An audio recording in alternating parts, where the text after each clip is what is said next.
Nasib baiklah aku tengok game ni malam-malam, bukan siang. Kalau aku tengok time berpuasa, mungkin hilang pahala puasa aku. Apa kebengap lah budak-budak Chelsea ni. Dengan Burnley pun kau tak boleh nak makan ke?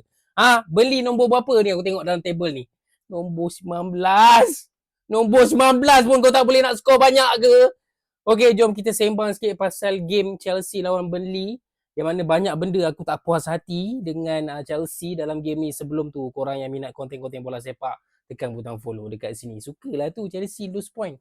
Suka. Pertama sekali, ini adalah first time player-player Chelsea pakai jersey Chelsea ada sponsor baru ifs.ai. Memang tak lawa, memang buruk dan nampaknya mungkin membawa badi kot. First game dah kalah dah ni. Okay, dah lama tak kalah. First game dah kalah.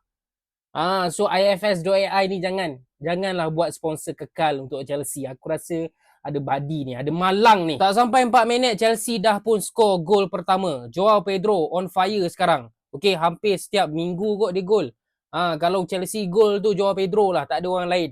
Kadang-kadang Palmer punya penalti lah. Tapi aku duk ingatkan bila dah skor awal ni, dia macam game Arsenal lah. Saka skor awal, ingat macam cruising lah kan, senang lah kan.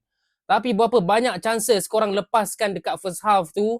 Chances daripada Palmer lah, chances daripada Pedro Neto lah. Banyak gila, memang banyak gila. Corner korang bukan main berlambak lagi. Satu pun tak dapat nak buat masuk dalam gol ke apa. Okay, so half time habis 1-0. Waktu ni kalau korang dengar pandit-pandit dekat half time show tu, diorang dah sembang dah. Ini Chelsea jap lagi kena ni.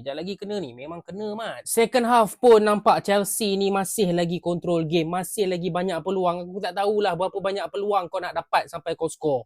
Okay? Kalau kau tengok game tu sebelum ni sebelum kad merah ni, nampak macam Burnley ni memang tak nak menang, tak nak score. Dia main defend je. Tapi selepas Fofana dilayangkan kad merah, segala-galanya berubah. Tiba-tiba Burnley ni ekstra bersemangat. Okay, terus diorang ni attack bertubi-tubi. Waktu tu aku dah ketor-ketor lah. Aku dah tahu lah, ini kena ni. Budak-budak ni kena. Sama macam game yang seri 2 sama tu kan. Jadi dalam game ni, kau bayangkan berapa banyak corner yang Chelsea dapat. Langsung satu tak masuk. Burnley dapat beberapa je. Hujung-hujung game dapat lah sikit. Terus masuk man. Yang aku tak puas hatinya cara Chelsea defend corner. Diorang ni tak ada coach corner ke? Tak ada set piece coach ke? Apa kejadah lah.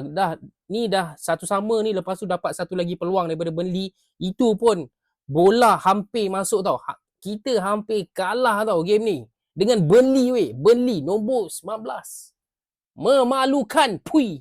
Mungkin ada yang nak salahkan Liam Rosigne sebab memasukkan banyak pertahanan, main park the bus. Tapi bagi aku, is a logical substitution sebab yelah kau dah dapat kad merah, tinggal 10 minit lagi.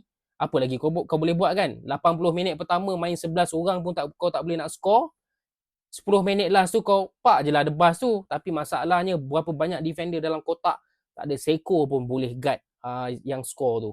Memang betul-betul taik lah game ni. Itu saja guys. Macam biasa yang nak support we bro, tekan butang follow.